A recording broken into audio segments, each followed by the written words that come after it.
The Prime Minister, Sir Keir Starmer, has announced £84 million of new funding for African and Middle East countries. This in an attempt to tackle the migration crisis at source. To stop illegal migration, we must also tackle it at source. So today I'm announcing £84 million of new funding for projects across Africa and the Middle East. Well, there you go, the words of the Prime Minister. And speaking at Blenheim Palace, where leaders have met, or a European Political Community Summit, he said the money will go towards health, education and humanitarian support in African countries and the Middle East. Well, joining us now is the Director of the Centre for Migration and Economic Prosperity, Stephen Woolfe. Stephen, this is part of a broader pan-European plan to stop people leaving those North African countries in the first place. Will it work? Oh, I think anybody that's heard the sum of £84 million and suggests that that sum, which is a third or potentially a quarter of what the people smugglers will make this year, will stop those people coming from Africa, would be laughing. And the reason why we're laughing, let me put this in a serious context, Tom and Emily, is that the European Union established a fund similar to what the Labour Party is doing. It's called the Trust Fund for Africa. Since 2022, they've established 248 projects and invested 4.4 billion euros. Think about that, to the 84 million that this Prime Minister is suggesting will stop the boats. And yet, 1.1 million Africans have travelled into the European Union in the last year.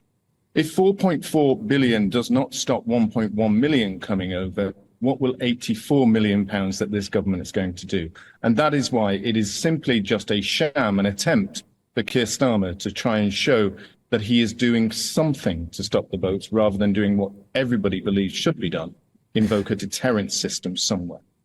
I mean, 84 million to you and I is a huge amount of money, but it's a drop in the ocean if it's supposed to prevent people from crossing to this country or into Europe from the Middle East and Africa. But also the practicalities of this. We know back in April, May time, the largest contingent of people arriving on boats was from Vietnam. Yes, in this particular circumstance, yes. So what's he going to try and do? Push it over to Vietnam? The problem about people smuggling is that we know since 2000, we've had 1.1 million people who've applied for asylum in this country. And generally, on the first time that they're dealt with, about 60% of them are rejected. So we have no deterrent to remove them once they have been rejected in first instance. Then we know that the vast majority of those coming across are from Afghanistan, Iran, Iraq and Somalia. And we don't have returns agreements with those, just as the European Union doesn't have either. So we can't return these people. So as a consequence of that, if you're from any of the top 10 countries that are coming into the UK, bar India and China, then you're unlikely ever to be returned to those countries. So that's a massive incentive for the people smugglers, who will make vastly more money than the 84 million Keir Starmer does. Keir Starmer needs to be sensible about this and recognise not only that this policy is simply just window dressing, but he needs to come up with something that is definitively an attempt to dissuade those people going with the people smugglers. He has yet to produce anything that will go anywhere near like that. Now, of course, the Prime Minister has ditched the Rwanda deterrent, that idea for a safe third country with which to deport people to. But it's interesting that the European Commission, Ursula von der Leyen, recently re-elected head of it, of course, has been speaking about safe third countries herself, speaking about the migration and economic partnership deals the European Union has made with countries like Tunisia and Egypt. Could this not be seen as perhaps a down payment for the start of different deals to allow the return of economic migrants to safe third countries if there is economic investment in those countries?